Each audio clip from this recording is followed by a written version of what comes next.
हम सीखेंगे valence bond theory के बारे में, क्लासिकल एंड मॉडर्न वेव। इसमें हम कवर करेंगे chemical bond, formation of hydrogen molecule और रेजोनेंस। स्टार्ट करते हैं बॉन्डिंग से। दो वेव्स हैं हमारे पास, क्लासिकल वेव और मॉडर्न वेव। क्लासिकल वेव में बॉन्ड को डिफाइन करा गया है as overlap of orbitals. Modern wave में दो ऑर्बिटल्स, जिस तरह से दो वेव्स पास में आती हैं उसी तरह से ऑर्बिटल्स पास में आते हैं और दो नए ऑर्बिटल्स बनाते हैं। ये सिग्मा, सिग्मा स्टार, पाई या पाई स्टार के मॉलिक्यूलर ऑर्बिटल्स की तरह होते हैं। अब बात करते हैं बॉन्ड फॉर्मेशन की। Let us understand formation of bond. जब दो एटम्स पास में आते हैं तब ऑर्बिटल्स ओवरलैप करते हैं। ऑर्बिटल्स यानी एस पी डी एफ। जो ओवरलैपिंग होगी वो S S, S P, S D, S F, P P, P D, P F and so on, इस टाइप की ओवरलैपिंग हो सकती है। बट ऑफ कोर्स ऑर्बिटल्स की एनर्जीज लगभग सेम होनी चाहिए तो ही ये ओवरलैप करेंगे। Now let's see some factors on which this overlap depends. First, overlap should be large. दो ऑर्बिटल्स जब ओवरलैप करते हैं तब इनके बीच में जो ओवरलैपिंग एरिया है वो लार्ज होना चाहिए, सच एज दो हाइड्रोजन एटम्स। साइज स्मॉल होने के कारण यहाँ पे ओवरलैप बहुत ज़्यादा होता है। जैसे जैसे ये साइज बढ़ता है ओवरलैप कम होते जाता है। ऐसा हमें तब देखने को मिलता है जब हम दो लिथियम एटम्स लेते हैं। लिथियम एटम्स का साइज हाइड्रोजन से ज़्यादा होता है, इसलिए जब इनके एस ऑर्बिटल्स ओवरलैप करते हैं तब ओवरलैपिंग एरिया कम होता है। इसके कारण बॉन्ड वीक होता है और जो Li2 मॉलिक्यूल बनता है उसका बॉन्ड डिसोसिएशन एंथैल्पी हाइड्रोजन से कम होता है। बॉन्ड डिसोसिएशन एंथैल्पी का ऑर्डर हो जाता है hydrogen greater than lithium, greater than sodium, potassium, rubidium and caesium. Okay, let us see at sp overlapping in halogen acids. जैसे जैसे S और P का जो साइज डिफरेंस है वो इंक्रीज होता है, इनकी एसिडिटी भी इंक्रीज होती है। That means down the group acidity increase होगी। इट मीन्स HI यहाँ पे सबसे ज़्यादा एसिडिक होगा बिकॉज उसमें जो साइज डिफरेंस है S और P के बीच में वो सबसे ज़्यादा है, इसलिए ओवरलैप सबसे कम है और वो जो बॉन्ड है वो वीकेस्ट होगा। जैसे जैसे आप फ्लोरीन से आयोडीन की ओर मूव करोगे ये बॉन्ड वीक होता जाएगा और एसिडिटी है वो जो डाउन द ग्रुप इंक्रीज होते जाएगी। नाउ देखते हैं पीपी ओवरलैप। पीपी ओवरलैप जैसे कि ऑक्सीजन टू ऑक्सीजन। हम बात कर रहे हैं पीपी साइडवाइज ओवरलैप की। साइडवाइज ओवरलैप के लिए भी जो एरिया है उसे ज़्यादा रखने के लिए इन ऑर्बिटल्स को छोटा होना चाहिए। जैसा आप देखते हैं कि oxygen to oxygen double bond काफ़ी स्ट्रांग होता है, बट अगर sulphur to sulphur double bond इतना स्ट्रांग भी नहीं होता। उसी तरह से आप नाइट्रोजन में ट्रिपल बॉन्ड देख सकते हैं, लेकिन फॉस्फोरस में ट्रिपल बॉन्ड आपको नहीं मिलेगा। इसके और भी एग्जाम्पल्स हैं। Best is carbon. कार्बन में डबल ट्रिपल बॉन्ड पाए जाते हैं, लेकिन सिलिकॉन में डबल बॉन्ड भी नहीं पाया जाता। Now let's C PD overlap. PD overlap हम H3PO4 में देख सकते हैं। ये है H3PO4 का स्ट्रक्चर और यहाँ पे फॉस्फोरस ने ऑक्सीजन के साथ एक पाई बॉन्ड बनाया है। ऑक्सीजन का electronic configuration 1s2, 2s2, 2p4, जहाँ पे ये p ऑर्बिटल्स सिग्मा बॉन्ड बना रहे हैं। नाउ फॉस्फोरस का इलेक्ट्रॉनिक कॉन्फ़िगरेशन है 1s2, 2s2, 2p6, 3s2, 3p3। इन ऑर्बिटल्स में इलेक्ट्रॉन्स को देखते हैं। S में आपको 2 इलेक्ट्रॉन्स और P में आपको 3 इलेक्ट्रॉन्स मिल सकते हैं, लेकिन फॉस्फोरस 4 बॉन्ड बना रहा है जो कि टेट्राहेड्रल स्ट्रक्चर में अरेंज्ड हैं, इसलिए इनमें से एक इलेक्ट्रॉन को 3D में जाना होगा। S का एक इलेक्ट्रॉन एक्साइट होकर D में जाएगा और फिर sp3 हाइब्रिडाइजेशन S और P मिलकर बना लेंगे और ये चारों ऑर्बिटल्स टेट्राहेड्रल शेप में अरेंज हो जाएंगे। नाउ अब जो D ऑर्बिटल में इलेक्ट्रॉन बच गया है ये ऑक्सीजन के साथ एक पाई बॉन्ड बनाएगा।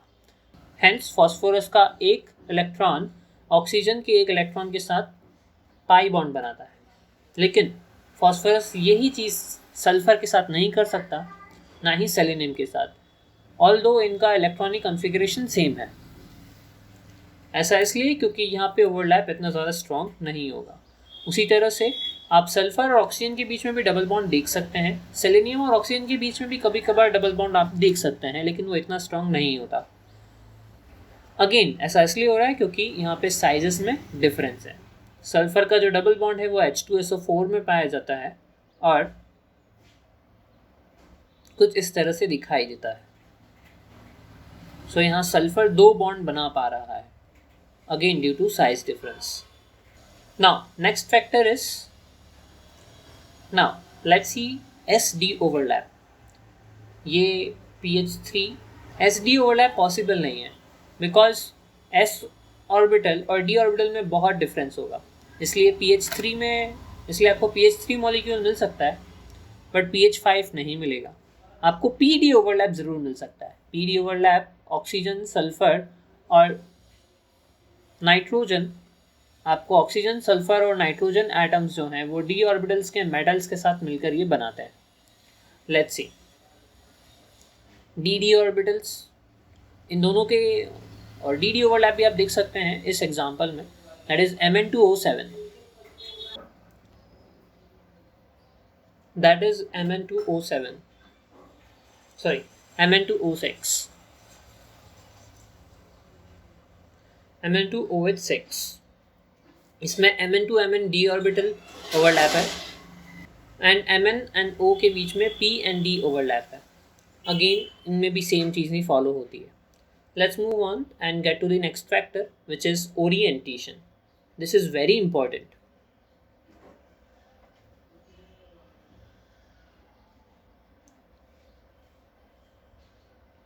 Well, S orbitals में orientation discuss नहीं कर सकते because it is radially symmetrical. More important are p orbitals. p orbitals दो टाइप से ओवरलैप कर सकते हैं। अगर p ऑर्बिटल बॉन्डिंग एक्सिस के ऊपर ही प्रेजेंट है तब दो p ऑर्बिटल्स एक दूसरे को हेड ऑन ओवरलैप करेंगे। इस हेड ऑन ओवरलैपिंग से मैक्सिमम ओवरलैप प्रोड्यूस होता है दो p ऑर्बिटल्स के बीच में, और इस बॉन्ड को हम सिग्मा बॉन्ड कहते हैं। सो लेट्स सी, ये दो pz ऑर्बिटल्स हैं और z एक्सिस जो है वो हमारा बॉन्डिंग एक्सिस है। सो ये जो दो p ऑर्बिटल्स हैं ये एक सिग्मा बॉन्ड बनाएंगे। नाउ अगर दो p ऑर्बिटल्स इस बॉन्डिंग एक्सिस के परपेंडिकुलर हैं तब ये एक दूसरे को साइड वाइज ओवरलैप करेंगे। ये py या px ऑर्बिटल्स हो सकते हैं। एक्चुअली py इसी तरह से दिखेगा और px जो है वो इस तरह से दिखेगा।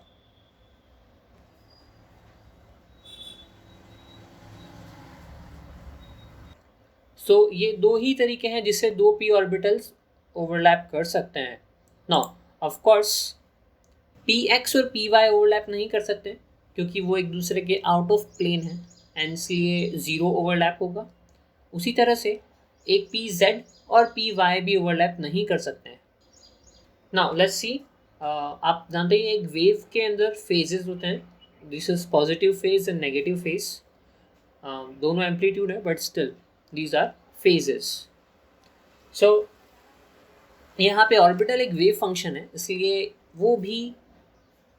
इसलिए उसके भी फेजेस हो सकते हैं, नेगेटिव पॉजिटिव या positive negative. So it is important कि दो सेम फेज के ऑर्बिटल्स ओवरलैप करें। सो अगर दो p ऑर्बिटल्स एक दूसरे को साइड वाइज ओवरलैप करते हैं तो इनका फेज सेम होना चाहिए, अदरवाइज ये ऑर्बिटल ओवरलैप काम नहीं करेगा और यू मे से it will not result into a bond. Molecular orbital theory says it results into a anti-bonding kind of bond, but in classical view it will not form a bond at all. Same rules DD and FF में भी apply होंगे, but उनके structures काफ़ी complicated हैं and so we will not discuss. Let's get to our next topic, that is formation of hydrogen molecule. So बस let's see, दो hydrogen atoms हैं, classical view again. सो दो हाइड्रोजन एटम्स हैं, this is hydrogen atom 1, this is hydrogen atom 2. दोनों के पास एक एक electron है. अब कुछ फोर्सेस काउंट करते हैं. सो यहाँ पे कुछ रेपल्सिव फोर्सेस हैं और कुछ अट्रैक्टिव फोर्सेस हैं. जो रेपल्सिव फोर्सेस हैं वो इलेक्ट्रॉन्स के बीच में एक्ट कर रही हैं क्योंकि वो दोनों सेम चार्ज के हैं. उसी तरह से दोनों न्यूक्लियस के बीच में भी एक्ट कर रही हैं जो कि दोनों पॉजिटिव चार्ज हैं. इसी तरह से अट्रैक्टिव फोर्सेस भी हैं.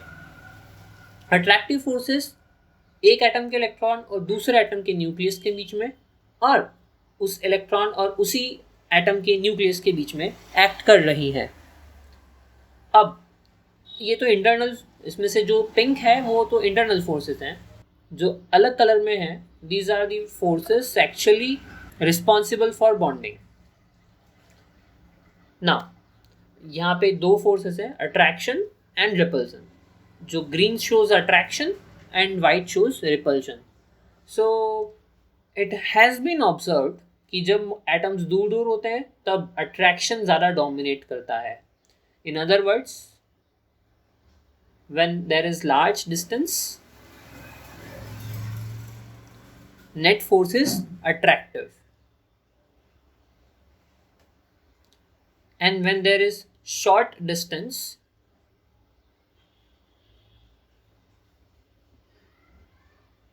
the force is repulsive. हाँ, बट कितना लार्ज और कितना शॉर्ट या कितना close. So there should be a there should be a minimum length, right? Let's find out.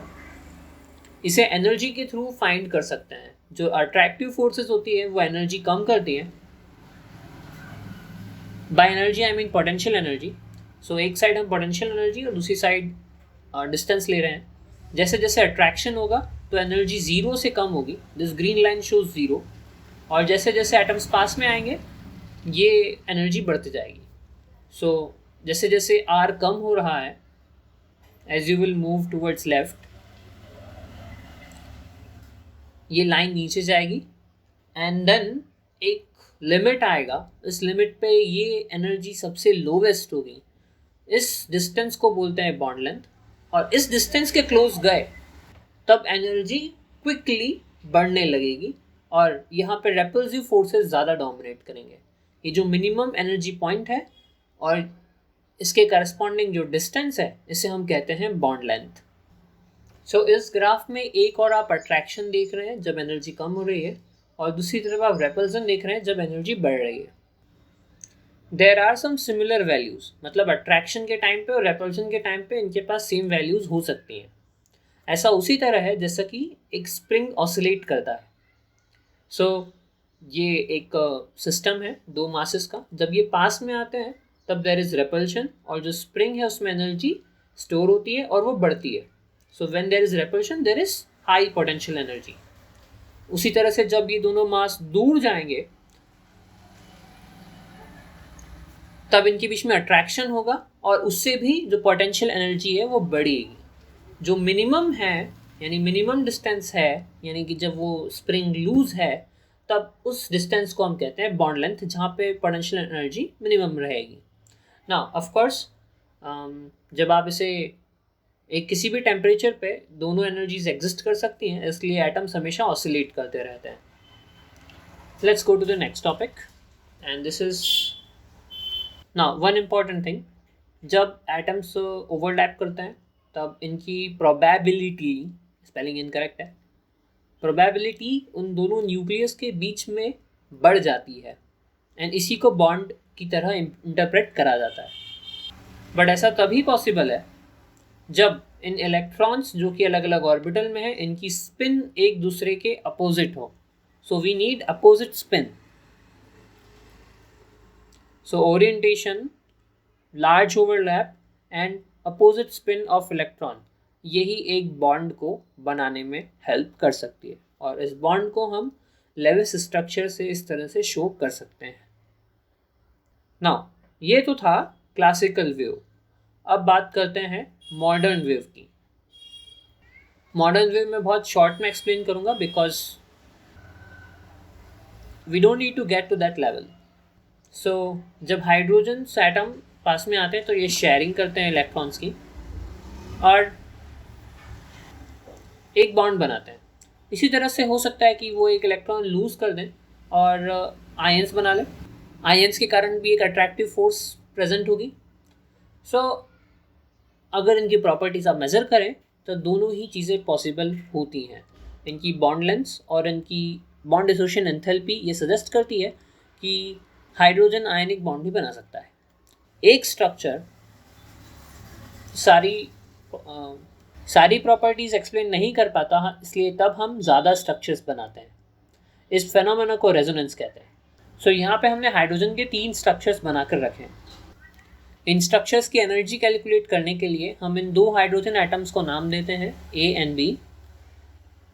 जो इनके वेव फंक्शन से वो होंगे psi A and psi B for the S orbitals. इन इलेक्ट्रॉन्स को हम बोलते हैं electron 1 and electron 2। So first atom becomes psi a1, that is wave function for first electron. Now first structure explain करते हैं। इसके लिए जो combined wave function होगा वो होगा psi a1 psi b2। अब ये इलेक्ट्रॉन्स जब शेयर होते हैं तब तो ये दोनों ही न्यूक्लियाई के इलेक्ट्रॉन्स हुए। सो ये 1 and 2 भी हो सकता है एंड 2 and 1 भी हो सकता है, मतलब इलेक्ट्रॉन्स एक्सचेंज हो सकते हैं। So it also becomes psi a2 psi b1। इन दोनों के कॉम्बिनेशन से आपको फर्स्ट स्ट्रक्चर की एनर्जी कैलकुलेट कर सकते हैं। जो सेकेंड स्ट्रक्चर होगा that will be alpha 1 beta 2, जहाँ पे अल्फा एंड बीटा इंटरैक्शंस है और वेव फंक्शंस है फॉर आयंस। उसी तरह से जब इलेक्ट्रॉन्स एक्सचेंज होंगे तब वो होगा अल्फा 2 बीटा 1। सो ये जो सेकेंड एंड थर्ड हैं इनमें कोई बॉन्ड नहीं बन रहा है, मतलब electron density between the nucleus is not there. And so ये जो बाद के 2 हैं वो नेगेटिव टर्म्स हैं। So the overall full equation for the wave equation, combined wave equation becomes psi a1 psi b2 plus psi